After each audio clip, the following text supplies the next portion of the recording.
What I'm working on is my own version of what is called the boater home. I wanted to try a new suspension setup. I've got my upper suspension links up here for the forelink, but I didn't link to a lower mount. And I linked these two axles together on either side. Watch this.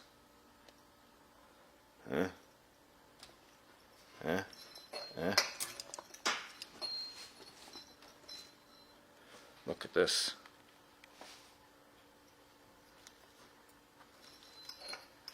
So it can droop all the way down, and then with it can compress completely.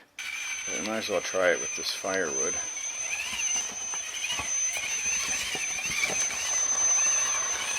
Oh, look at that.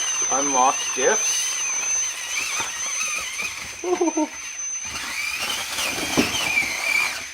Yeah, baby.